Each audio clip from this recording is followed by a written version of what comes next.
चलिए आज का लेक्चर शुरू करते हैं बेटा। लास्ट क्लास में मैंने रिएक्शन शुरू कर दिया था, केमिकल रिएक्शन बता दिया था क्या होता है, को क्या क्या टाइप्स हैं, क्या क्या कैरेक्टरिस्टिक्स हैं मेनली रिएक्शंस के। मैंने ये डिस्कस कर लिया था कि कैसे पहचानेंगे कि कोई केमिकल रिएक्शन हो रहा है, जैसे कलर चेंज है, कोई गैस रिलीज हो रही है, प्रेसिपिटेट बन रहा है, चेंज इन स्टेट हो रहा है, चेंज इन टेम्परेचर हो रहा है। ये सारी चीज़ें हमने डिटेल में डिस्कस कर ली थी, ठीक है।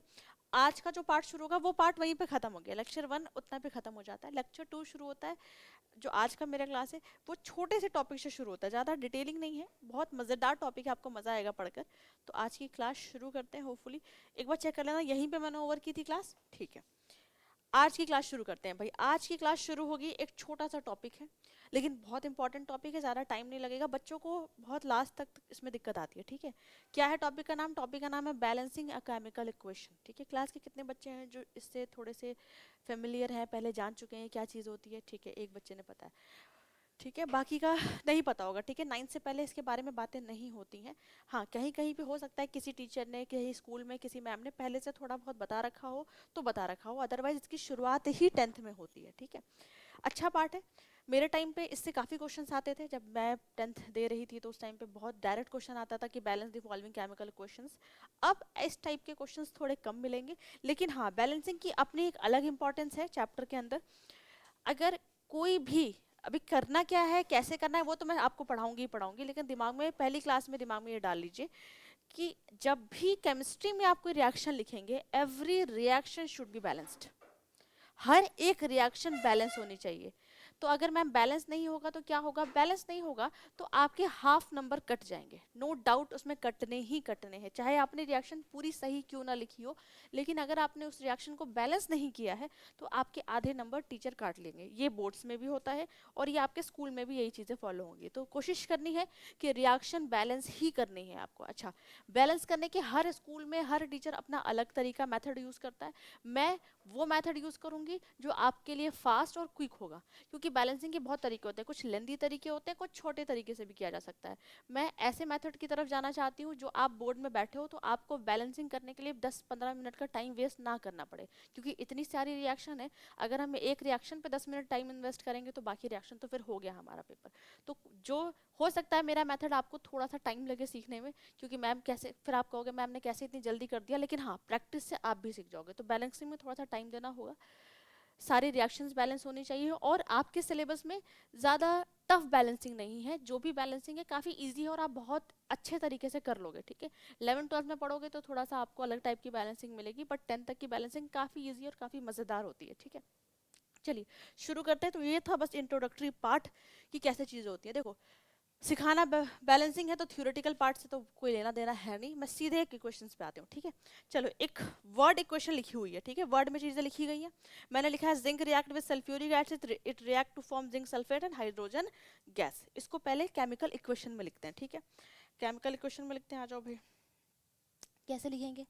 जिंक को Zn प्लस, थोड़ा सा क्लास में बात करोगे, अपनी चीज़ें मुझे बताओगे तो मुझे लगेगा कि हाँ, तुम लोग को थोड़ा सा समझ में आ रहा है, क्योंकि पहली बार है तो मुझे भी लगना चाहिए कि आपको थोड़ा बहुत समझ में आएगा। सल्फ्यूरिक एसिड का फॉर्मूला 9th में भी थोड़ा बहुत रिलेट किया होगा, H2SO4, H2SO4, ठीक है।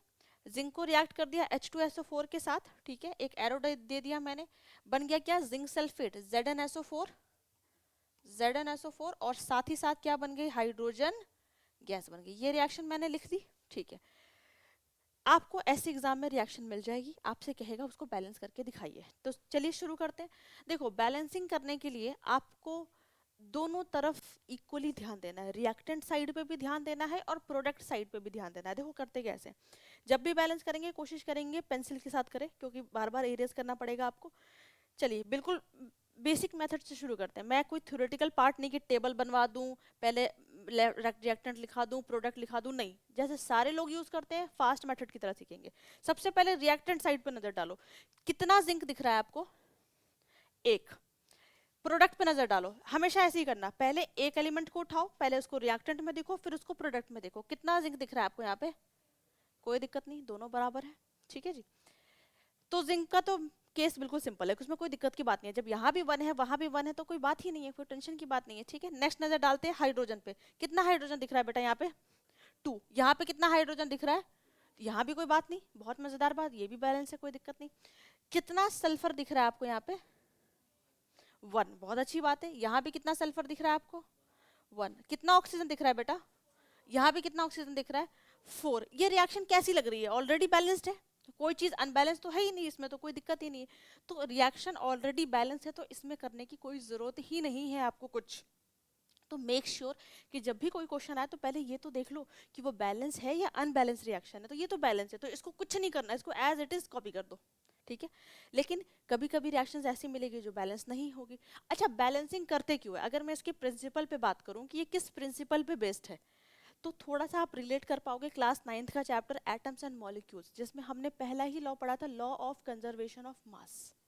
हमने क्या पढ़ा था? Total mass of reactant is always equal to the total mass of product. जितना आपने रिएक्टेंट लिया है उतना ही आपको प्रोडक्ट मिलेगा। तो अगर मैं मान लो कि रिएक्टेंट में मैंने 100 एलिमेंट लिए हैं, ठीक है, तो मुझे 100 एलिमेंट प्रोडक्ट में मिलना चाहिए। लेकिन ऐसा हो जाए कि रिएक्टेंट में मैंने मतलब रिएक्टेंट में 100 लिया, प्रोडक्ट में नंबर कुछ अनइक्वल सा मैंने कर दिया, तो मुझे जो पूरा प्रोडक्ट मिलेगा फाइनली, उसका भी तो मास डिफर करेगा ना। कोशिश करनी है कि जितने number of atoms reactant side में है उतने ही नंबर ऑफ एटम्स आपके प्रोडक्ट साइड में भी होने चाहिए, तभी चीजें बैलेंस होंगी, तभी चीजें हम बैलेंस कर पाएंगे। तो कभी कभी एमसीक्यू में पूछता है कि बैलेंसिंग अ केमिकल इक्वेशन किस लॉ पे बेस्ड है, तो ये बेस्ड है लॉ ऑफ कंजर्वेशन ऑफ मास पे बेस्ड है, ठीक है। अब चलते हैं मेन इक्वेशन की तरफ, ठीक है। अब ये बैलेंस नहीं होगी, यहाँ पे बैलेंस करना पड़ेगा। पहले रिएक्शन से शुरू करते हैं, ठीक है। देखो, हाँ देखो, ठीक है, पहला इक्वेशन देखते हैं। कितना सोडियम दिख रहा है रिएक्टेंट में बेटा? 1, ठीक है। मैं अलग से लिख देती हूँ, अगर तुम लोग को थोड़ी सी दिक्कत आ रही होगी ना, तो मुझे लगता है कि मैं अगर अलग से लिख दूँ तो ज़्यादा बेटर समझा पाऊंगी, थोड़ा दूर दूर। चलो जी, कितना सोडियम दिख रहा है आपको? दिख रहा है 1, ठीक है। प्रोडक्ट में कितना दिख रहा है? गड़बड़ है मामला, बिल्कुल गड़बड़ है। अब इसको बैलेंस करना पड़ेगा। देखो, बैलेंस करने का क्या तरीका है? अब यहाँ 2 है, यहाँ 1 है, तो मुझे इसको 2 करना है। 2 करने का एक ही तरीका है, 2 करने का एक ही तरीका है कि आप इस पूरे सोडियम को 2 से आगे 2 लिखकर इसको मल्टीप्लाई कर दीजिए। करने का तरीका क्या है कि आप नीचे 2 नहीं लिख सकते। जब हम बैलेंस कर रहे होते हैं ना, तो रूल ये नहीं कहता कि आप इसके नीचे 2 लिख दीजिए, ये नहीं लिख सकते। हम इसके ऊपर भी 2 नहीं लिख सकते, हमें 2 से आगे ही लिखकर मल्टीप्लाई करना पड़ेगा। तो वो 2 तरीके गलत है, नीचे नहीं लिखना, क्या लिखना है? आगे मल्टीप्लाई करना है। तो अब कितना हो गया? 2 सोडियम रिएक्टेंट में भी है, 2 सोडियम प्रोडक्ट में भी है, ठीक है। ऑक्सीजन को गिनो, कितना ऑक्सीजन रिएक्टेंट में? यहाँ कितना ऑक्सीजन? एक ही है। फिर मामला गड़बड़ हो गया कि मैम यहाँ तो एक ऑक्सीजन है और यहाँ पे आपने कितना ऑक्सीजन लिया हुआ है? 2 ऑक्सीजन लिया हुआ है। तो दिमाग में आ रहा होगा कि मैम ऐसा करते हैं कि यहाँ 1 है तो इसको मैं 2 बना लेते हैं। ये तरीका नहीं है, मैंने अभी बताया, नीचे कोई चीज ऐड नहीं कर सकते। तो मैम ऐसा करते हैं कि अगर यहाँ नहीं कर सकते तो मैम यहाँ लिख लेते हैं 2। ये तरीका भी नहीं है। अब आपके पास एक ही ऑप्शन बचता है कि ना मैं यहाँ 2 लिख सकती, ना मैं यहाँ 2 लिख सकती। ना चाहते हुए भी आपको आपको इस पूरे कंपाउंड को, दिस इज सोडियम ऑक्साइड, इस पूरे को 2 से मल्टीप्लाई करना। कोशिश करना हमेशा इवन नंबर को चूज करना, ऑड नंबर से थोड़ा बचना, ठीक है, बैलेंसिंग के अंदर। तो ये भी 2 है, मुझे इसको भी 2 करना है, तो मेरे पास कोई ऑप्शन ही नहीं बचता। मुझे ना चाहते हुए भी मुझे आगे सारे को 2 से मल्टीप्लाई करना पड़ जाएगा। तो आप बोलोगे कि मैम बात आपकी ठीक है कि आपने यहाँ पे ऑक्सीजन 2 है, अब इसको 2 से मल्टीप्लाई कर दिया तो यहाँ भी ऑक्सीजन 2 हो गया, लेकिन आपके ऑक्सीजन 2 करने के चक्कर में आपका सोडियम गड़बड़ हो गया। अब सोडियम कितना हो गया? 2 2 जा 4। आपने कितना लिख रखा है वहां पे? 2 लिखा है। तो अब क्या करूं? उसको 4 से मल्टीप्लाई कर दूं। अब ये जो मैंने 2 लिखा था, अब इसको मैं 4 से मल्टीप्लाई कर दूं यहाँ पे। अब मैं इसको 4 से मल्टीप्लाई कर दूं तो एक बार फिर से पूरी रिएक्शन को देखते हैं। यहाँ कितना सोडियम? 4। यहाँ कितना सोडियम? 2 2 जा 4। यहाँ कितना ऑक्सीजन? 2। यहाँ कितना ऑक्सीजन? 2। बैलेंस है। अभी नहीं, अभी उसको ब्रैकेट में नहीं लेना, ब्रैकेट का केस अलग होगा, जब नीचे और भी चलेंगे ना ब्रैकेट में तो ब्रैकेट का सिखाएंगे। यहाँ ब्रैकेट की हम इक्वेशन नहीं बना रहे, हम बस बैलेंस कर रहे हैं। कोई कोई ब्रैकेट नहीं लगाना, बिल्कुल ठीक है। इक्वेशन हो गई, अब हो गई इक्वेशन बैलेंस्ड। तो करना कैसा है? एग्जाम में बैलेंसिंग है, रफ में पहले कर लो पेंसिल से, क्योंकि इरेज करना पड़ेगा। पेन से करोगे तो फिर देखा मैंने 2 हटाया ना, क्योंकि मैंने तो, मेरे पास तो स्मार्ट बोर्ड था तो मैंने कर लिया। आप पेन से करोगे तो कितना कचड़ा होगा। पहले पेंसिल से बैलेंसिंग कर लो, जो फाइनल बैलेंस इक्वेशन है उसको वहां पे लिख दो। दूसरे की तरफ चलते हैं, ठीक है, आ जाओ। दूसरे की तरफ चलते हैं। क्या लिखा हुआ है? H2O2 H2O। कॉपी में लिखते चलो बेटा, कॉपी में लिखो, हेडिंग डालें बैलेंसिंग केमिकल क्वेश्चन, हेडिंग ही यही है चैप्टर की, हेडिंग डालें। फिर मैं, क्योंकि मैं आप लोग से प्रैक्टिस कराना चाहती हूँ, ठीक है। चलो इसी वाली रिएक्शन की बात करते हैं जो मैंने अभी जस्ट लिखी है। देखो कुछ नहीं, बिल्कुल पैनिक होने की जरूरत नहीं, बहुत आराम से। कितना हाइड्रोजन दिख रहा है बेटा यहाँ पे? 2, ठीक है, सारे लोग को समझ में आ रहा है 2 हाइड्रोजन है। यहाँ कितना दिख रहा है? 2, कोई दिक्कत की बात नहीं, बैलेंस है, तो उसको छेड़े मत, टच ही मत करो हाइड्रोजन को। ऑक्सीजन कितना है? 2, ठीक है, ठीक है भाई। यहाँ गिनती करते हैं, यहाँ कितना ऑक्सीजन है? यहाँ कितना ऑक्सीजन है? 1। यहाँ कितना ऑक्सीजन है? तो पूरे प्रोडक्ट साइड में कितने ऑक्सीजन हो गए? 3। यहाँ 2 है, यहाँ 3 है, गड़बड़ हो गया। तो कोशिश, मैंने हमेशा बताया ना, हमेशा ट्राई करना इवन नंबर को ही चूज करना। तो गड़बड़ हो गई भाई कि यहाँ मैंने 3 कर दिया और यहाँ मैंने 2 कर दिया, तो गड़बड़ है, यहाँ मैं कुछ कर नहीं सकती। तो क्या तुम लोग को क्या लगता है क्या करना चाहिए? एक काम करते हैं, अगर मैं इसको यहाँ 2 कर दूं, रुकना, अगर मैं इसको यहाँ 2 कर दूं तो कितना हुआ? यहाँ भी 2 ऑक्सीजन हो गया और यहाँ भी 2 ऑक्सीजन हो गया, तो टोटल नंबर ऑफ ऑक्सीजन कितने हो गए? 4। यहाँ 2 और यहाँ 2, तो 4 ऑक्सीजन यहाँ हो गया। और लेकिन मेरे यहाँ 2 करने से हाइड्रोजन कितना हो गया? 2 2 जा 4। तो बहुत सिंपल है, अगर मैं इसको, इस हाइड्रोजन को भी यहाँ 2 से मल्टीप्लाई करूंगी तो फिर देखो, फिर हाइड्रोजन 2 2 जा 4 और मेरा ऑक्सीजन भी 2 2 जा 4, यानी यहाँ भी 4 ऑक्सीजन हो गया, यहाँ भी 4 ऑक्सीजन हो गया, यहाँ भी 4 हाइड्रोजन हो गया, यहाँ भी 4 हाइड्रोजन हो गया। थोड़ा सा लगेगा टाइम आपको, होपफुली धीरे धीरे ही आएगा। तीसरी वाली को देखते हैं। देखो अभी देखना, अभी लिखना नहीं। कितना मैग्नीशियम दिख रहा है? 1। कितना मैग्नीशियम दिख रहा है? 1। अच्छा और देखते हैं, पहले आ जाओ। मैं देख पा रही हूँ कि कितना क्लोरीन है यहाँ पे? 1। यहाँ कितना क्लोरीन है?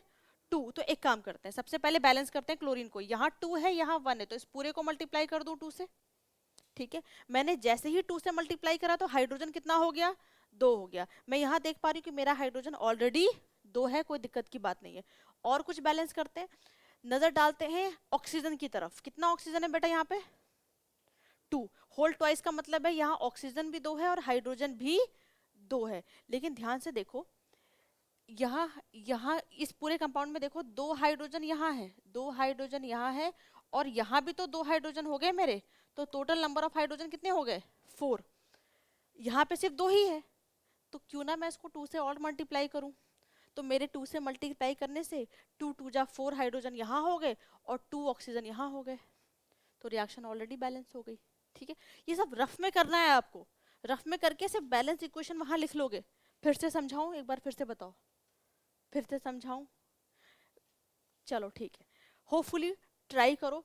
एक काम करो, ये 3 क्वेश्चन तो पहले लिख लो, बाकी का मैं कुछ दे रही हूँ वो करके मेरे को दिखाओगे, ठीक है। नेक्स्ट टॉपिक की तरफ चलते हैं आज की क्लास का। बैलेंसिंग पे मैं होमवर्क दे दूंगी आपको, आप करके लाके मुझे नेक्स्ट क्लास में सबमिट करोगे बैलेंसिंग का, ठीक है। चलो चैप्टर के बिल्कुल लास्ट टॉपिक पे आ गए हैं। चैप्टर कैसे पढ़ा हमने? लेक्चर 1 हमने पढ़ा रिएक्शंस के बारे में, कैरेक्टरिस्टिक्स पढ़ ली। थोड़ा सा लेक्चर 2 जो मैंने आज का पढ़ा है वो क्या पढ़ाया आपको? मैंने उसमें पढ़ा दिया आपको बैलेंसिंग पढ़ा दी, ठीक है। अब जो मैं आपको पढ़ाने जा रही हूँ इसी के अंदर चैप्टर का लास्ट टॉपिक पढ़ाने जा रही हूँ, that is types of reaction. Types of reaction, ये लास्ट टॉपिक है।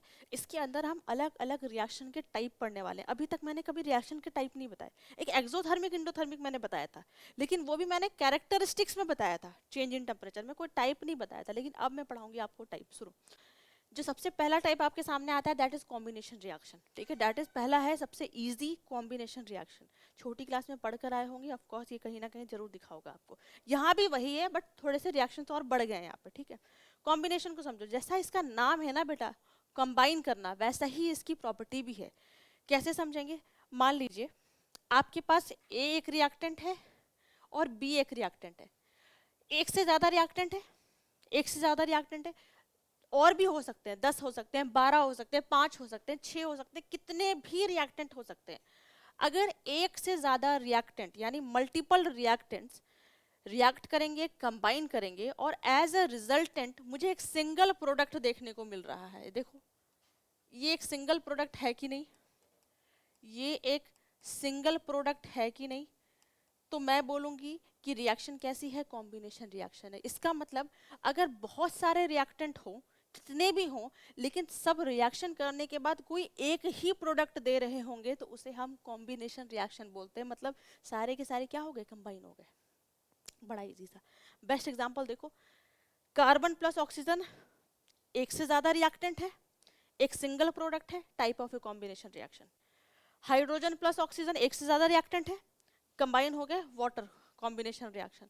सबसे इंपॉर्टेंट रिएक्शन जो मैंने लास्ट क्लास में बताई थी, कैल्शियम ऑक्साइड प्लस वाटर एक से ज्यादा रिएक्टेंट है, कंबाइन हो गए, कैल्शियम हाइड्रोक्साइड, कॉम्बिनेशन रिएक्शन। ये रिएक्शन कॉम्बिनेशन भी है और साथ ही साथ एक और रिएक्शन है, साथ ही साथ एक और रिएक्शन, इसका दूसरा नाम, इस रिएक्शन को मैंने कहीं और भी पढ़ाया हुआ है, एक्सोथर्मिक। अगर एमसीक्यू में आता है ये रिएक्शन लिख के कि ये किस टाइप के रिएक्शन है, तो प्रायोरिटी किसको देंगे, कॉम्बिनेशन रिएक्शन को देंगे, एक्सोथर्मिक को नहीं देंगे। ठीक है, प्रायोरिटी हमेशा कॉम्बिनेशन रिएक्शन को ही देंगे। अगर बोथ है तो दोनों पे कर देंगे, लेकिन अगर अगर कॉम्बिनेशन भी है, एक्सोथर्मिक पे है, तो गो फॉर एक्सोथर्मिक। ठीक है, क्योंकि सॉरी, कॉम्बिनेशन रिएक्शन। ठीक है जी, चलो आगे चलते हैं। अब ये जो मैंने यहाँ पे खत्म किया, ये दोनों तो बहुत इजी, हर बच्चे को पता है। इस रिएक्शन को ही मैं आगे प्रोसीड कर रही हूँ। ठीक है, समझना कैसे, आपके पास क्या है, मान लीजिए कि मेरे पास एक बीकर है, या जैसे और रिलेट करवाऊं तो मेरे पास एक बहुत बड़ा सा बकेट है, मैंने बकेट में कैल्शियम ऑक्साइड लिया। कैल्शियम ऑक्साइड ना ऐसे पत्थर की तरह आता है, जैसे भारी पत्थर होता है ना, बिल्कुल वैसा पत्थर की तरह मिलता है, दुकानों में मिलता है ये। ठीक है, कैल्शियम ऑक्साइड ले लिया, CaO। ठीक है, इसमें पानी मिक्स कर दिया। जैसे ही मैं कैल्शियम ऑक्साइड में पानी मिक्स कर दूंगी, इनके रिएक्शन शुरू हो जाएगी। मैंने पहले बताया था ये बहुत ही फास्ट रिएक्शन है, हाईली एक्सोथर्मिक रिएक्शन है, रिएक्शन शुरू हो जाएगी और एज अ प्रोडक्ट मुझे क्या देखने में मिलेगा, कैल्शियम हाइड्रोक्साइड। ठीक है जी, मैं इस रिएक्शन को फिर से आपके लिए यहाँ लिख रही हूँ, यहाँ नहीं लिखी, मैं फिर से यहाँ लिख रही हूँ, देखना, CaO plus H2O, it will form calcium hydroxide plus large amount of heat. ठीक है, कैल्शियम ऑक्साइड का दूसरा नाम क्या है, बहुत सारे नाम है। देखो इसका अगर मैं केमिकल नेम का बात करूं, केमिकल नेम की बात करूं तो इसका केमिकल नेम है कैल्शियम ऑक्साइड, जो अभी मैं बार बार रिपीट कर रही हूँ। और अगर मैं इसके कॉमन नेम्स की बात करूं, अगर मैं इसके कॉमन नेम्स की बात करूं तो इसका कॉमन नेम्स में आ जाता है आपका लाइम और क्विक लाइम। ये दोनों ही आपको बहुत अच्छे तरीके से याद होना चाहिए। ये इसका कॉमन नेम, मतलब डे टू डे, जैसे नहीं होता घर का नाम होता है सोनू मोनू, वैसे इसका कॉमन नेम है लाइम और क्विक लाइम। ठीक है जी, रिएक्टेंट रिएक्शन हो गई, इसको बोलते हैं, इसका इसका केमिकल नेम है कैल्शियम हाइड्रोक्साइड, इसका केमिकल नेम है कैल्शियम हाइड्रोक्साइड, और इसका कॉमन नेम है, और इसका स्लेक लाइम, स्लेक्ड लाइम, और इसका दूसरा नाम है लाइम वाटर। ध्यान रहे, लाइम वाटर एक साथ लिखा होना चाहिए, बीच में गैप नहीं होना चाहिए, गैप हो जाएगा तो वो नींबू पानी हो जाएगा। अगर एक साथ लिखा है तो वो स्लेक्ट लाइम है। ठीक है जी, ये बेसिक इन्फॉर्मेशन हो गई। अब होता क्या है, जैसे ही मैंने ये रिएक्शन करी, ये कैल्शियम हाइड्रोक्साइड बन गया। इसी कैल्शियम हाइड्रोक्साइड को ब्रश में लेते हैं, जो लेबर आती है घरों में, ब्रश में लेती है और दीवार पे पेंट कर देती है। ठीक है, व्हाइट वॉश हो गया। मतलब कैल्शियम ऑक्साइड का यूज कर रहे हैं किसमें, व्हाइट वॉश में, mainly use for white washing. घरों में जितना व्हाइट वॉश होता है उसके अंदर क्या यूज हो रहा है, आपका कैल्शियम ऑक्साइड यूज हो रहा है। ठीक है, जैसे ये दीवार पे लग गया कैल्शियम हाइड्रोक्साइड, ठीक है, इसका सोल्यूशन, इसी का तो सोल्यूशन है ये कैल्शियम हाइड्रोक्साइड, ये लगा दिया मैंने। उसके बाद 2-3 दिन के बाद अपने आप ये कैल्शियम हाइड्रोक्साइड अपने आप, कोई कुछ नहीं कर रहा, आपके एटमॉस्फेयर में जो प्रेजेंट है CO2 उससे रिएक्ट करना शुरू करता है। सपोज करो मैंने इस रिम की वॉल में कैल्शियम हाइड्रोक्साइड लगा दिया, सब दीवार पे पुताई करवा दी अच्छे से। 2-3 दिन बाद धीरे धीरे धीरे धीरे इस रूम में जितने भी CO2 प्रेजेंट है उसके साथ ये अपने आप रिएक्शन शुरू हो जाती है, और रिएक्ट करने के बाद ये एक कंपाउंड बनाता है जिसको बोलते हैं कैल्शियम कार्बोनेट। ये कंपाउंड बनाता है, देखो कैल्शियम हाइड्रोक्साइड, ये CO2 कहाँ से मिला, आपके एटमॉस्फेयर से मिला, अपने आप एक कंपाउंड बन गया, वॉल पे ही बन गया, धीरे धीरे अपने आप ही बन गया कैल्शियम कार्बोनेट और वाटर। ऐसा नहीं कि दीवार पे पानी दिखेगा, ये वेपर के फॉर्म में बना है, इवापोरेट हो जाएगा, पता भी नहीं चलेगा आपको। आपके वॉल पे अब क्या बन चुका है, कैल्शियम कार्बोनेट। इस कैल्शियम कार्बोनेट की वजह से कभी आपने नहीं देखा होगा, आपने घरों में पूछना, जब व्हाइट वॉश होता है ना तो 2-3 दिन बाद देखना जिस वॉल पे व्हाइट वॉश होता है वो थोड़ा सा शाइनी हो जाती है। चमकने लगती है, वॉल में ना एक अलग सी चमक आ जाती है वाइट वॉश के बाद। तो ये जो वॉल में अलग सी चमक आ रही है ना, जो शाइनी फिनिश आ रहा है, it's all because of this calcium carbonate, it's all because of this calcium carbonate. तो दो चीजें आपको याद रखनी है कि व्हाइट वॉश के लिए यूज क्या कर रहे हैं, कैल्शियम ऑक्साइड, ठीक है, उसी का तो सॉल्यूशन है, हाइड्रोक्साइड लगा रहे हैं, मेनली यूज तो कैल्शियम ऑक्साइड ही है, यही तो मेन प्रोडक्ट है जो यूज कर रहे हैं। तो कैल्शियम ऑक्साइड हम यूज कर रहे हैं व्हाइट वॉश के लिए। आफ्टर व्हाइट वॉश 2 और 3 डेज बाद अपने आप CO2 से रिएक्ट करके it will form calcium carbonate, और यही रिस्पॉन्सिबल है शाइनी फिनिश देने के लिए वॉल्स में। इस पे बहुत सारे क्वेश्चंस बनते हैं, कॉम्पिटेंसी बेस्ड क्वेश्चन बनते हैं, बस आपको रिएक्शन लिखनी आनी चाहिए और सबको पता होना चाहिए कि कौन सी चीज किसके लिए रिस्पॉन्सिबल है। अच्छा, केमिकल नेम तो यहाँ लिखा है कैल्शियम कार्बोनेट, कॉमन नेम की जिक्र करते हैं, ठीक है, कॉमन नेम की बातें करते हैं कैल्शियम कार्बोनेट के लिए। बहुत से बच्चों को पता है कैल्शियम कार्बोनेट और क्या क्या कॉमन नेम हो सकता है, जैसे चौक, कुछ बच्चों की चौक खाने की आदत होती है, दैट इज कैल्शियम कार्बोनेट, ठीक है। मार्बल किससे बना है, कैल्शियम कार्बोनेट, ये यानी ये सारी चीजें अगर आपको सिलेबस में दिखे, इसका मतलब कौन सा कंपाउंड है, कैल्शियम कार्बोनेट, बस। तीसरा लाइमस्टोन, पत्थर की जैसा होता है, कैल्शियम कार्बोनेट है। फोर्थ वन एगशेल, अंडे का जो कवर होता है, एग का जो कवर होता है वाइट वाला, it also made up of calcium carbonate. तो अगर ये सारी चीजें मिली हुई दिख जाए आपको एग्जाम में कुछ भी, तो आप एक ही कंपाउंड का जिक्र करेंगे, दैट इज कैल्शियम कार्बोनेट, ठीक है। तो ये सारे से क्वेश्चन आता है, सारे कॉम्पिटेटिव बेस्ड क्वेश्चन ऐसे ही हो जाएगा कि एक्सेल उठाया उसको रिएक्ट करा दिया किसी के साथ, आपको बोलेगा रिएक्शन लिख के दिखाओ, तो पता तो होना चाहिए कि एक्सेल में है क्या, तो एक्सेल में कैल्शियम कार्बोनेट है। इतना सा पार्ट है कॉम्बिनेशन रिएक्शन का, होपफुली आपको एक बार समझ में आ जाएगा, जो चीजें मैंने पढ़ाई है वही चीजें लिखनी है। अच्छा, ये सिर्फ आपको समझने के लिए थ्योरी लिखी गई है, आप जब भी इस रिएक्शन को लिखेंगे, जब भी कॉम्बिनेशन में कुछ भी ऐसा सवाल आता है, रिएक्शन लिखना कंपलसरी है। रिएक्शन लिखना, अगर आपने स्टेटमेंट में सारी चीजें लिखी हैं और रिएक्शन नहीं लिखी है, तो शायद टीचर आपको आधा नंबर ही देगा अगर 2 नंबर का सवाल पूछा जाता है तो। इसका कोई इंपॉर्टेंस नहीं है, इंपॉर्टेंस सिर्फ इस रिएक्शंस के जो लिखना है, बाकी आप इस पे भी लिख सकते हैं, ये रिस्पॉन्सिबल है शाइनी फिनिश के लिए, बस इतना खत्म बात। यहाँ पे इसको स्टेटमेंट में लिखने की इतनी जरूरत ही नहीं है। तो मेरा कहने का बस इतना ये मतलब है कि कुछ भी पूछे, अगर उसकी रिएक्शन है तो प्लीज रिएक्शन लिखेंगे। 9th में ऐसा नहीं था, 10th में रिएक्शन लिखना जरूरी है, ठीक है। होपफुली कॉम्बिनेशन क्लियर हो गया होगा आपको, ये सारे उसी के एप्लीकेशन चल रहे हैं। तो पहले कॉम्बिनेशन रिएक्शन लिखेंगे, फिर मैं नेक्स्ट रिएक्शन की तरफ चलूंगी, पहले इतना पूरा नोट डाउन करेंगे अच्छे से। तो जो पहला रिएक्शन शुरू किया कॉम्बिनेशन, वो खत्म है, ठीक है। उसके अंदर सिर्फ आपको इतनी चीज याद रखनी है कि जब एक से ज़्यादा रिएक्टेंट कंबाइन करेंगे, सिंगल प्रोडक्ट मिलेगा, तो कॉम्बिनेशन रिएक्शन है। एग्जाम्पल में आप कैल्शियम ऑक्साइड का एग्जाम्पल याद रखेंगे, व्हाइट वॉश में यूज कर रहे हैं कैल्शियम कार्बोनेट, शाइनी फिनिश दे रहा है, और बस रिएक्शन लिखना आपको पता होनी चाहिए, that's all about the combination reaction. Next reaction की तरफ आते हैं। Next reaction is decomposition reaction. पहले छोटी क्लासेस में पढ़ा है इसके बारे में, डिकम्पोजिशन रिएक्शन मिला होगा, शायद मिला हो, या तो डिस्प्लेसमेंट मिला होगा 8th क्लास में, आई थिंक डिकम्पोजिशन नहीं हो शायद, ठीक है। तो डिकम्पोजिशन रिएक्शन नेक्स्ट है, ठीक है। पहली रिएक्शन जो हमने जस्ट पढ़ी कॉम्बिनेशन, तो नाम से ही लग रहा है चीजें कंबाइन हो रही हैं, बिल्कुल सिंपल सा। डिकम्पोजिशन सुन के ही आपको लग रहा है कि चीजें डिकम्पोज हो रही हैं, चीजें टूट रही हैं, चीजें स्प्लिट हो रही हैं, बिल्कुल ठीक बात है। जस्ट अपोजिट है ये कॉम्बिनेशन रिएक्शन की। क्या मतलब मैम, मतलब ये कि मान लीजिए कि आपके पास, एक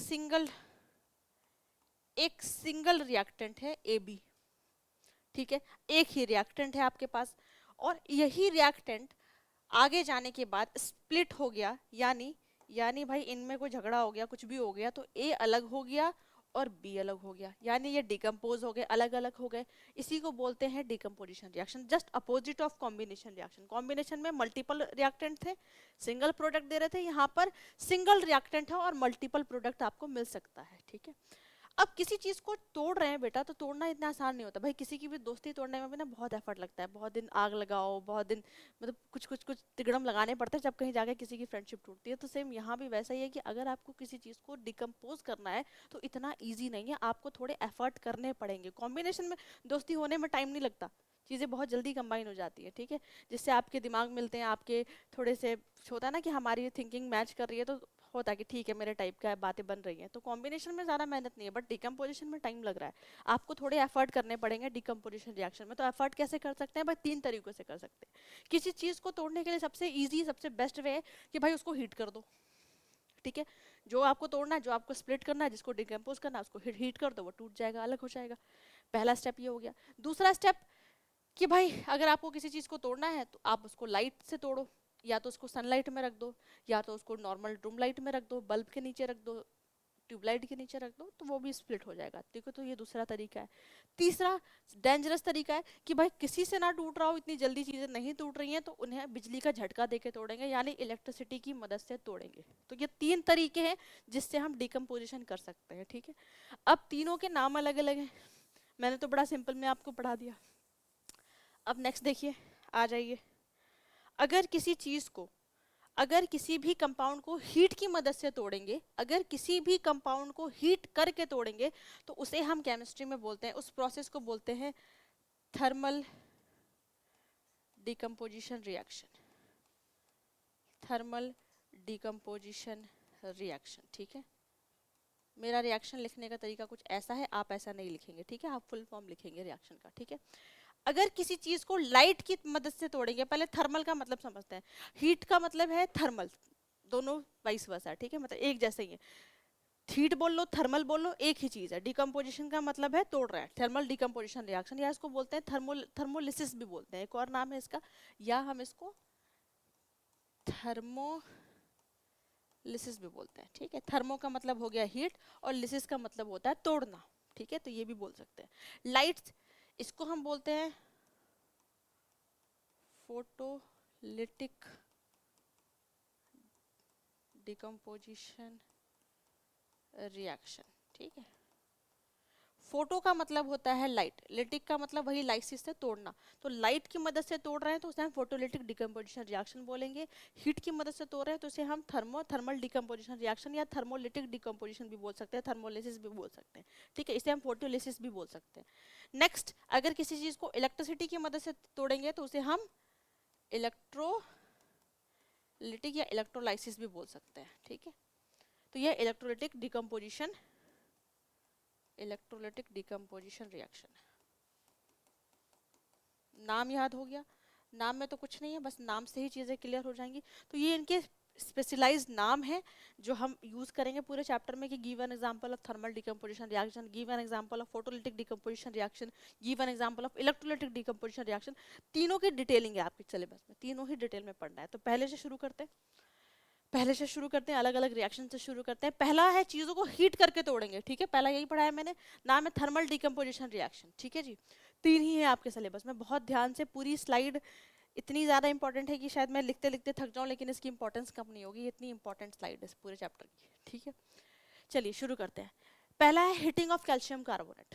ठीक है, इससे पहले भी आप मिल चुके हैं। अब देखो लाइमस्टोन लिखा हुआ है, तो वो टोटली डिपेंड करता है कि कहाँ क्या लिखा हुआ मिल जाए आपको। तो जितनी भी पॉसिबिलिटी थी मैंने आपको सारी लिखवा दी। तो लाइमस्टोन मतलब वही कैल्शियम कार्बोनेट जो मैंने पहले आपको बता दिया। मैंने लाइमस्टोन को हीट कर दिया, मैंने लाइमस्टोन को भाई हीट कर दिया। हीट कर दिया तो कौन सा सिंबल बना दूं?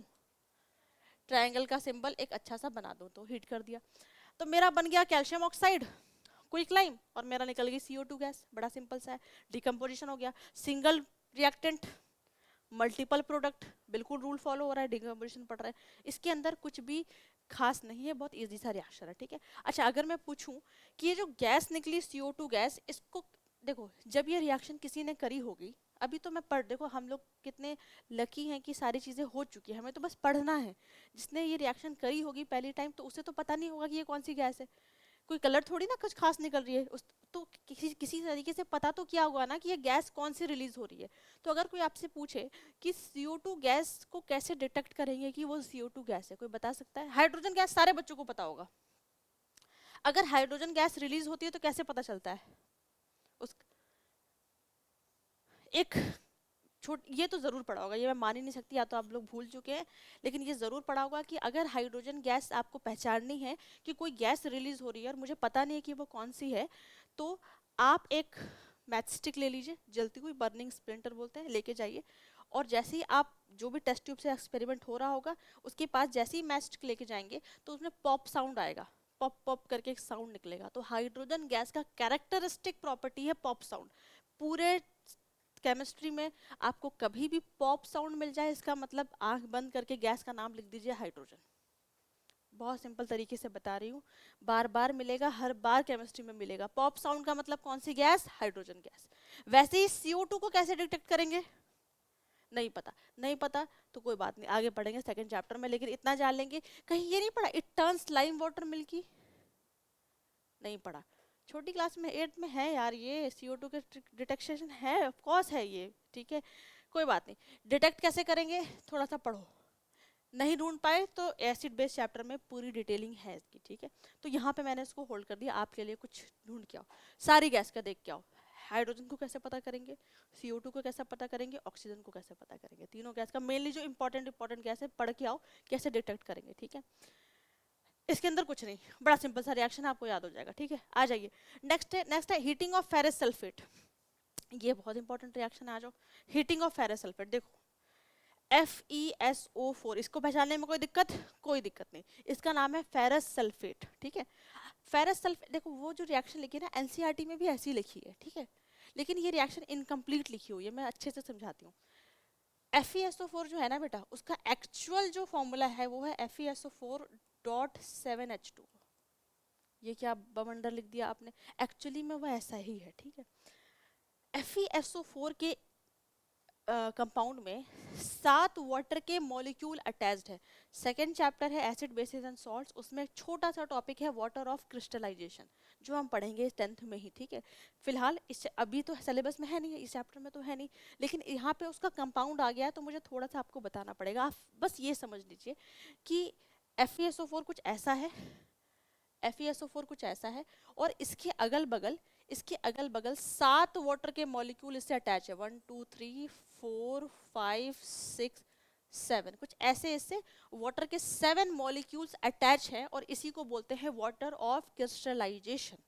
यही बता देती हूँ, ये वाटर ऑफ क्रिस्टलाइजेशन क्या करता है, किसी भी कंपाउंड को कलर देने में हेल्प करता है, कलर इम्पार्ट करने में हेल्प करता है। मतलब क्या, मतलब ये कि FeSO4 का कोई कलर बता सकता है? FeSO4 का कलर होता है, एक्चुअली मैं बोलूँ तो मैंने एक्सपेरिमेंट में जो देखा है वो ग्रीन होता है। आप ग्रीन लिख सकते हैं, कोई दिक्कत की बात नहीं है, ग्रीन लिख सकते हैं, बट इतना डार्क ग्रीन नहीं होता, बहुत हल्का ग्रीन होता है, बहुत ही लाइट, जैसे उस बच्चे की वो है ना, बिल्कुल बहुत ही लाइट कलर का ग्रीन होता है, प्यारा सा ग्रीन होता है, जिसे हम पेल ग्रीन भी बोल सकते हैं। तो एक्चुअली में लिखूँ तो वो पेल ग्रीन है, बहुत ही हल्का ग्रीन है, ठीक है। यानी जो ये ग्रीन कलर FeSO4 के आ रहा है, इट्स ऑल बिकॉज किसकी वजह से आ रहा है, इस 7H2O की मदद से आ रहा है। यानी मैम अगर मैं 7H2O को हीट कर दूं तो पानी तो इवेपोरेट हो जाएगा, तो क्या ये कलर भी चले जाएगा? हाँ जी बिल्कुल, कलर भी चले जाएगा, यानी तब वो कैसा हो जाएगा, तब वो कलरलेस हो जाएगा। अगर मैंने एक टेस्ट ट्यूब में FeSO4 को ले लिया और उसको सिर्फ हीट करना शुरू कर दिया तो वो ग्रीन से कलरलेस हो जाएगा, क्योंकि उसके अंदर जो ये 7 वाटर के मॉलिक्यूल्स थे ना वो तो इवेपोरेट हो गए, ठीक है। तो इसे ही बोलते हैं वाटर ऑफ क्रिस्टलाइजेशन, किसी भी कंपाउंड को कलर देने में मदद करता है, ठीक है। तो NCERT तो नहीं लिखती, NCERT ने ये नहीं लिखा, NCERT ने डायरेक्ट ये लिखा। तो डायरेक्ट ये तो क्यों लिख दिया भाई, इसका मतलब है कि अब ये कैसा होना चाहिए, कलरलेस होना चाहिए, ठीक है। तो पहले रिएक्शन कैसी होगी, ध्यान से सुनना, पूरी रिएक्शन समझा रही हूँ। FeSO4 को टेस्ट ट्यूब में लिया, आपने हीट करना शुरू हुआ, तो पहले ग्रीन से किस में चेंज हुआ, कलरलेस हो गया, क्योंकि ये पानी के 7 मॉलिक्यूल्स उड़ गए उसके। अच्छा, उसके बाद अगर आपने हीटिंग कंटिन्यू रखी, अगर आप फिर भी हीट करते हो जा रहे हो, तो थोड़े टाइम बाद, कुछ मिनट बाद आप देखोगे कि जो ये कलरलेस था, जो ये वाइट कलर का था, वो धीरे धीरे धीरे धीरे धीरे धीरे रेड कलर में चेंज होने लगा, जिसे हम बोलते हैं रेडिश ब्राउन कलर होने लगा। कुछ कैसा होने लगा भाई, रेडिश ब्राउन कलर का होने लगा। ये रेडिश ब्राउन कलर हो गया बिकॉज पूरा का पूरा FeSO4 कन्वर्ट हो गया एक दूसरे कंपाउंड में, जिसको बोलते हैं Fe2O3, that is ferric oxide. थोड़ा सा कंफ्यूजन हो रहा होगा, पहली बार सारे कंपाउंड्स का नाम पढ़ा होगा, फिर भी तुम लोगों को सिंप्लीफाई करके बता दूं, जगह है थोड़ी सी, बिल्कुल जगह है। देखो फेरस नाम कब पड़ता है, ध्यान से सुनना, आयरन का फेरस नाम तब पड़ेगा जब आयरन की वैलेंसी 2 होगी, ठीक है। आयरन का फेरस नाम तब पड़ेगा जब आयरन की वैलेंसी 2 होगी। SO4 की वैलेंसी 2, क्रिस क्रॉस करोगे तो 4, तभी फेरस सल्फेट नाम है। फेरिक नाम तब पड़ता है आयरन की जब आयरन की वैलेंसी देख के बताओ कितनी होनी चाहिए, तो क्रिस क्रॉस करेंगे तो 2O3। ठीक है जी। एक और कंपाउंड होता है, वो आप तीसरे चैप्टर में पढ़ोगे, एक ही रिएक्शन पूरी केमिस्ट्री में मिलेगी, जो मिलेगी Fe3O4। एक्चुअली ये कॉम्बिनेशन है इन दोनों को, ये और ये FeSO4 जोड़ कर बनता है Fe3O4। तो इसको भी नहीं देखो, इसको अभी साइड करो, ये दोनों समझ जाओ। फेरिक तब पड़ता है जब आयरन की वैलेंसी 3 है, फेरस तब बोलेंगे जब आयरन की वैलेंसी 2 है। थोड़ा सा टाइम लगेगा, धीरे धीरे याद हो जाएगा। तो फेरस सल्फेट ग्रीन में, पहले ग्रीन था, पेल ग्रीन था, हीट कर दिया, वाटर ऑफ क्रिस्टलाइजेशन इवोपरेट हो गए, कलरलेस हो गया। फर्दर हीटिंग कंटिन्यू करने के बाद वो चेंज हो गया फेरिक ऑक्साइड में, the colour of the test tube now becomes reddish brown. साथ ही साथ दो गैस रिलीज होती है, गैस तो दिखेगी नहीं, ऐसा तो पता नहीं चलेगा। जैसे ये रिएक्शन आपको लैब में डेफिनेटली ये कराई जाएगी, जैसे ये रिएक्शन जैसे वो ग्रीन होने लगता है, वो रेडिश ब्राउन होने लगता है ना, तो अगर आप टेस्ट ट्यूब को पास में पकड़ोगे तो आपको बहुत ही पंजेंट स्मेल आएगी। पंजेंट स्मेल का मतलब मैंने पहले भी बताया था, पंजेंट स्मेल आएगी आपको, बहुत ही पंजेंट स्मेल आएगी, या कह लो कि रोटन एग जैसी स्मेल आएगी, सड़े हुए अंडे की तरह स्मेल आएगी। तो आपको समझ जाना है कि कौन सी गैस रिलीज हो रही है। इसको क्या पढ़ेंगे, सल्फर डाइऑक्साइड, इसको क्या पढ़ेंगे, सल्फर ट्राइऑक्साइड। ये दोनों ही गैस हैं, ये भी गैस है, यहाँ मैं नीचे जगह नहीं यहाँ लिख रही हूँ, और ये भी गैस है भाई मेरा। दो गैस रिलीज हो रही है along with ferric oxide.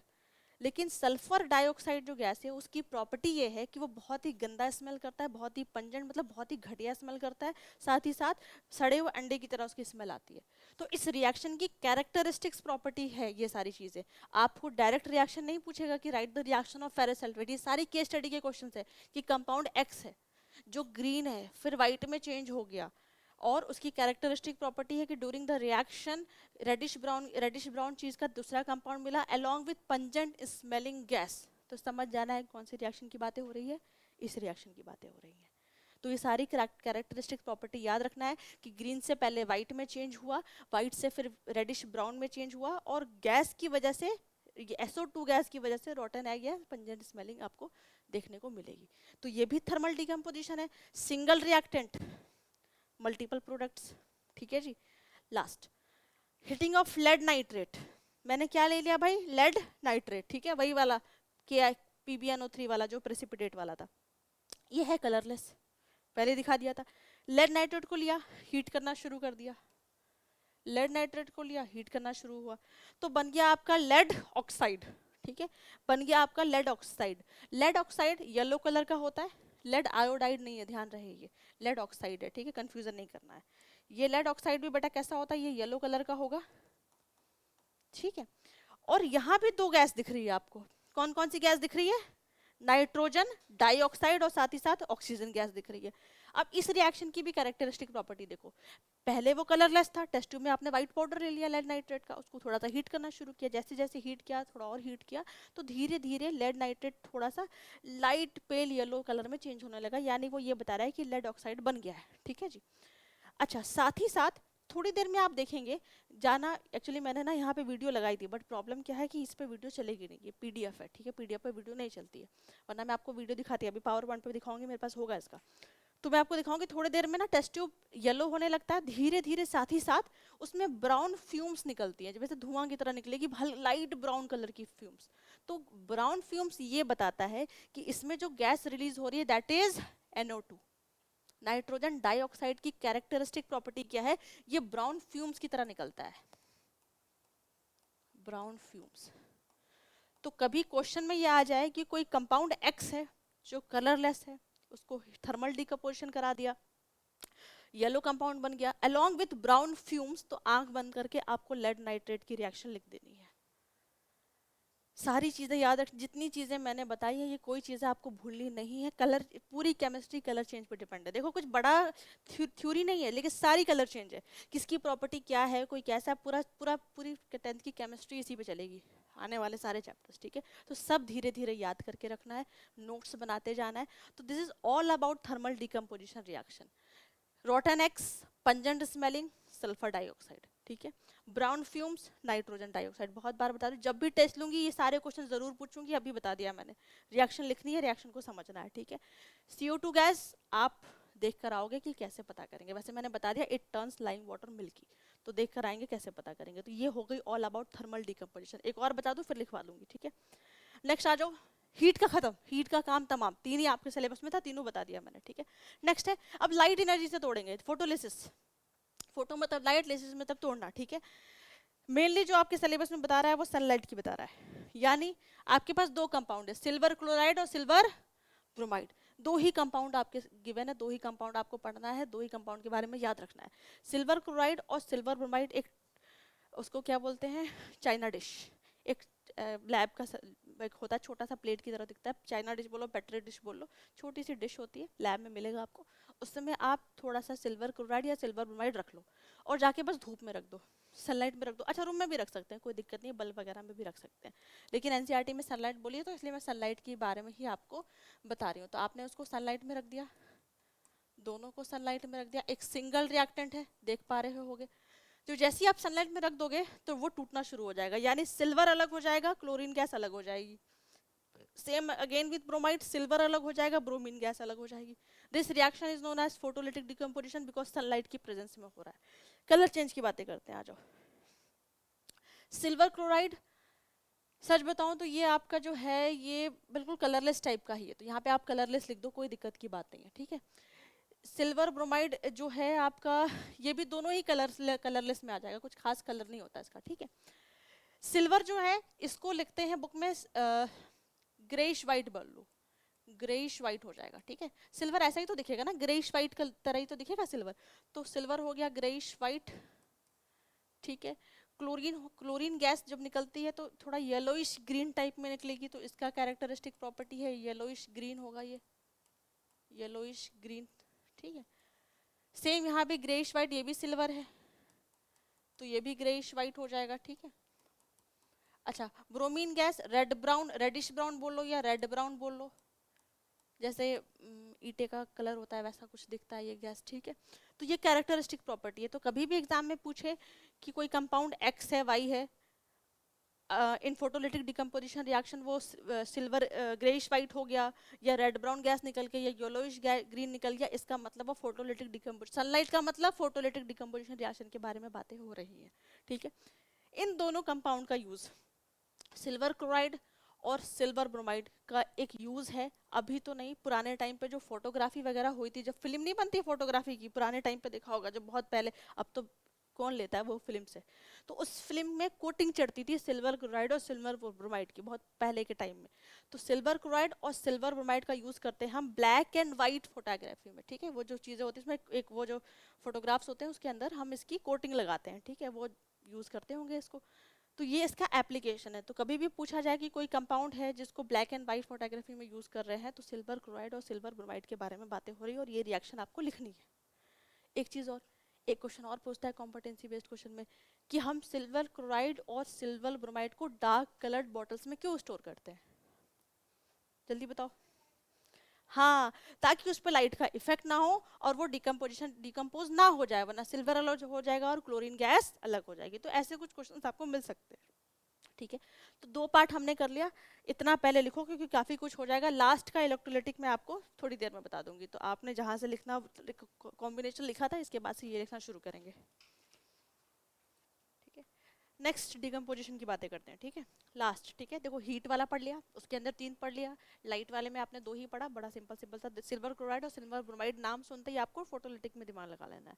Last है इलेक्ट्रोलाइटिक, पहले भी सुना होगा इसके बारे में। देखो हमारे सिलेबस में हमें पढ़ना है वाटर का इलेक्ट्रोलिटिक रिएक्शन, ठीक है। मतलब क्या कि हम पानी को, सिंपली पानी को हम इलेक्ट्रोलिसिस के जरिए तोड़ के देखेंगे, ठीक है। तो अगर मैं तुमसे सिंपली पूछूं कि पानी क्या चीज से बना है, तो बोलोगे भाई मैम H2 है, तो या तो उसके पास हाइड्रोजन होगा या ऑक्सीजन होगा, यही दो चीज होगी, हाइड्रोजन होगा या ऑक्सीजन होगा। बिल्कुल सही बात है, सेम है, ठीक है। करना कैसे है, एक एक्सपेरिमेंट दिया हुआ है एनसीईआरटी के अंदर, एक्सपेरिमेंट बनाने को नहीं आता, ये इससे बना बनाया हुआ क्वेश्चंस आते हैं, ऐसा नहीं कि कभी आ जाएगा कि right the electrolysis of water, नहीं, इससे क्वेश्चंस पूछेगा आपको, ठीक है। केस स्टडी में आ सकता है, 3 मार्कर में आ सकता है।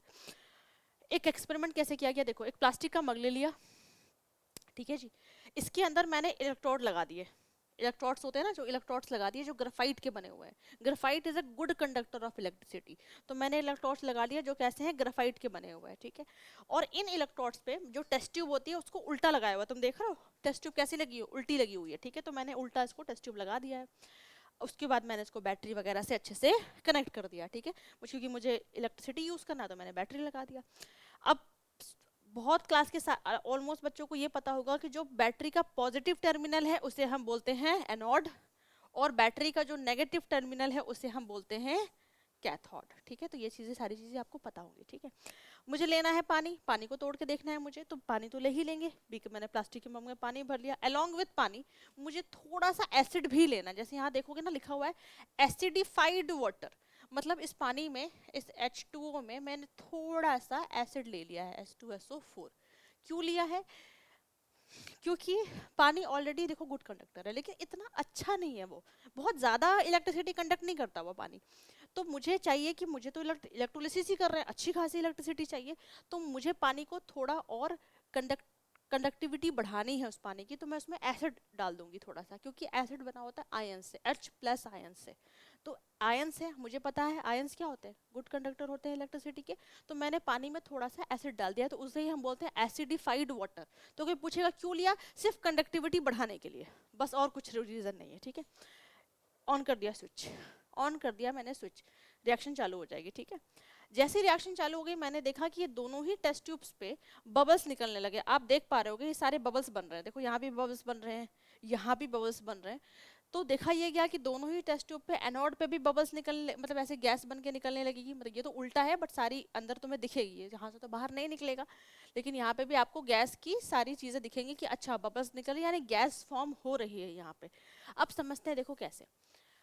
मेरे पास पानी था, तो अगर मैं पानी को ऐसे आयंस के फॉर्म में लिखूं तो मैं सिंपली लिख सकती हूँ, देखो H+ और O2- ये हमने पढ़ा हुआ है, इन्हीं दो चीजों से मिलके बना हुआ है। H+ सबने पढ़ा है, O2- हमने आया 9th में पढ़ा है, ठीक है। कुछ दिमाग मत लगाना, सिर्फ इतना समझना कि जो H+ है, जो प्लस वाला है, वो कहाँ जाना चाहेगा, जो प्लस वाला है वो पॉजिटिव की तरफ जाएगा कि, सॉरी, पॉजिटिव की तरफ जाएगा कि नेगेटिव की तरफ जाएगा? जो प्लस वाला है वो किसकी तरफ जाएगा, नेगेटिव की तरफ। नेगेटिव पॉजिटिव अट्रैक्ट, ठीक है, दोनों अलग है ना, ये पॉजिटिव है तो ये हमेशा नेगेटिव की तरफ भागना चाहेगा। तो हाइट जैसे ही आप चालू करोगे ना, यहाँ से बैटरी स्टार्ट करोगे, यहाँ पे ऑन कर दोगे बैटरी को, तो जो हाइड्रोजन गैस होगी, जो पानी के अंदर हाइड्रोजन गैस है, वो कैथोड पे जाएगी और कैथोड पे जाके यहाँ पे निकल जाएगी, गैस बन के रिलीज हो जाएगी। तो कैथोड पे कौन सी गैस लिखी हुई है, हाइड्रोजन लिखी हुई है, देखो। O2- है, उस पर साइन 2- का होता है चार्ज, तो माइनस का साइन है, तो वह कहाँ जाना चाहेगा, पॉजिटिव की तरफ। तो देखो एनोड पे कौन सी गैस लिखी गई है, ऑक्सीजन गैस लिखी हुई है। तो यही तरीका है समझने का, रट सकते हो तो रट लो, कोई दिक्कत की बात नहीं है। वो दिमाग लगा लो कि कैथोड पे हाइड्रोजन, एनोड पे ऑक्सीजन, कितना रटोगे, भूल जाओगे एक टाइम पे। तो बस ऐसे याद करना है कि H पे प्लस साइन है, हाइड्रोजन पे प्लस साइन है, तो प्लस वाला माइनस की तरफ निकलेगा, यानी कैथोड की तरफ निकलेगा। और ऑक्सीजन पे माइनस का साइन होता है तो वो पॉजिटिव वाले इलेक्ट्रोड पे निकलेगा। बड़ा सिंपल सा। तो पूछेगा क्या क्वेश्चन, इसमें इतना ही है। पूछेगा क्या क्वेश्चन, पहला ये कि पूरा डायग्राम बना होगा आपके साथ, हो सकता है तो यहाँ पे वो लोग कर देंगे थोड़ा सा चालाकी, आपसे पूछ लेंगे कि ये x है, ये y है, क्या क्या चीज़ें हैं, एक्स करके क्वेश्चन आ जाएगा अनदर कट। और दूसरा, एसिडिफाइड वाटर क्यों यूज़ करते हैं, तो ये पूछ लेगा, ये रिएक्शन लिख के दिखाओ। और एक चीज़ और देखा गया ड्यूरिंग दिस एक्सपेरिमेंट, ऑब्जर्वेशन देखी गई कि होता क्या है कि जब आप ये एक्सपेरिमेंट कर रहे होते हैं, तो जो हाइड्रोजन, जो कैथोड पे जो हाइड्रोजन रिलीज हो रही है ना, उसका जो अमाउंट है, उसका जो वॉल्यूम है, वो ज़्यादा है एज कंपेयर टू ऑक्सीजन। मतलब क्या कि कैथोड वाले पे जो हाइड्रोजन गैस बनेगी वो ज़्यादा बनेगी, उसका वॉल्यूम ज़्यादा होगा, डबल होगा ऑक्सीजन गैस से। क्यों भाई? क्योंकि भाई लिया ही ज़्यादा है, क्योंकि हाइड्रोजन ज़्यादा है। H2O में 2 पार्ट हाइड्रोजन है और 1 पार्ट ऑक्सीजन है। तो हाइड्रोजन जब ज़्यादा लिया है, तो हाइड्रोजन का नंबर डबल है ऑक्सीजन से, तो हाइड्रोजन का वॉल्यूम भी डबल होगा। तो ऐसे करके पूछा जा सकता है कि कौन सी गैस डबल निकलेगी, ठीक है। तो यही लिखा है, the volume of hydrogen gas collected on one electrode that is cathode is twice the to the collected on the other electrode, as one molecule of water contains 2 atoms of hydrogen and only 1 atom of oxygen। तो ये सवाल आपसे पूछा जा सकता है, ठीक है। अच्छा, ये सारी चीजें कर ली, एक पार्ट हमारा पीछे मिसिंग हो गया, मुझे ऑब्जर्वेशन से याद आया, जस्ट अ सेकेंड। मैंने आपको रिएक्शन पढ़ाई थी ये वाली, कैल्शियम हाइड्रोक्साइड, ठीक है। इस रिएक्शन का एक ऑब्जर्वेशन पूछ लिया जाता है, ठीक है, केमिस्ट्री में। अच्छा, जैसे मैंने आपको पूछा ना इलेक्ट्रोलिसिस का ऑब्जर्वेशन, तो ऐसे ऑब्जर्वेशन से क्वेश्चन आता है। ऑब्जर्वेशन का मतलब होता है वो चीजें जो आप देखकर और स्मेल करके बता सको, ठीक है। ध्यान रखें, केमिस्ट्री में अगर आता है कि राइट एनी टू ऑब्जर्वेशन, ऐसे सवाल आते हैं एग्जाम में कि राइट, और ये ऐसा नहीं कि आपको बुक में मिलेगा, ये आपसे ऐसे नॉर्मली भी पूछ लिया जाता है। तो ऑब्जर्वेशन कभी भी लिख कर आए तो आपको समझना है कि मुझसे वो चीज़ें पूछ रहा है जो मैं देख सकती हूँ और जो मैं स्मेल कर सकती हूँ।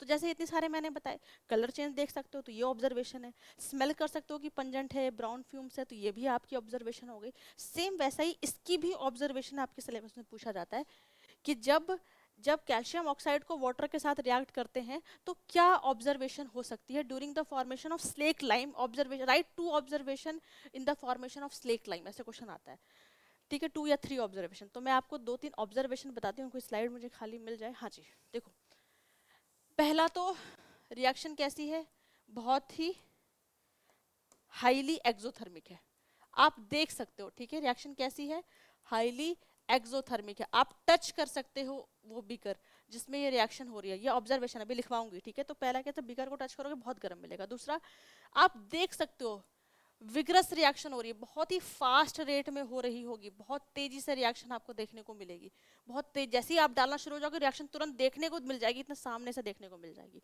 तीसरा, जब ये रिएक्शन हो रही होती है जिस भी बकेट में आप करोगे तो एक अजीब सा साउंड प्रोड्यूस होता है, एक अजीब सा ना, पास में से आप जब देखोगे ना उसको पास में जाके, तो एक अजीब सा साउंड होता है, उस साउंड को बोलते हैं हम हिसिंग साउंड, उस साउंड को हम बोलते हैं हिसिंग साउंड, ठीक है।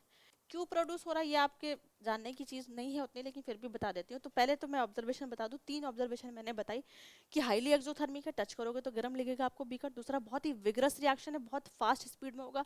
और तीसरा, हिसिंग साउंड आएगा। हिसिंग साउंड का मतलब है, मतलब क्यों हो रहा है वो बताती हूँ। एक्चुअली रिएक्शन इतनी ज़्यादा एक्सोथर्मिक होती है ना कि जो हमने पानी लिया है कैल्शियम ऑक्साइड के साथ, वो पानी स्टीम बनने लग जाता है। सोचो, इतनी ज़्यादा रिएक्शन एक्सोथर्मिक है कि जो मैंने पानी लिया है ना, मुझे लग रहा है पानी, उसमें बबल्स उठने लगेगा और वो स्टीम बनने लग जाएगा। तो जब ये स्टीम बन रहा होता है ना, उसी टाइम हिसिंग साउंड प्रोड्यूस होता है। बुक में ऐसा लिखा गया है, वो प्रॉपर एक साउंड का नाम दे दिया गया, तो उसे हम बोलते हैं हिसिंग साउंड। तो कभी भी सिलेबस में, कभी भी क्वेश्चन में कोई हिसिंग साउंड मिल जाए तो इसका मतलब कौन सी रिएक्शन के बारे में बातें हो रही है, ये कैल्शियम स्लेक लाइम के फॉर्मेशन की ही बातें हो रही है, ठीक है। तो मैंने आज जो पढ़ाया आपको थोड़ा सा बैलेंसिंग का कॉन्सेप्ट दिया। अभी बैलेंसिंग हम नेक्स्ट क्लास में भी कंटिन्यू करेंगे, क्योंकि मैंने अभी आपको क्वेश्चन नहीं लिखवाए। तो पहले बैलेंसिंग का आप होमवर्क लिख लीजिए, बैलेंसिंग करके आएंगे। नेक्स्ट क्लास में मैं बैलेंसिंग से ही शुरू करूँगी, पहले आपको सारा करवाऊंगी, आपसे देखूंगी आपने कितना किया है। कॉम्बिनेशन खत्म, डिकम्पोजिशन खत्म, ठीक है। आज की क्लास इतनी, यहीं तक बेटा।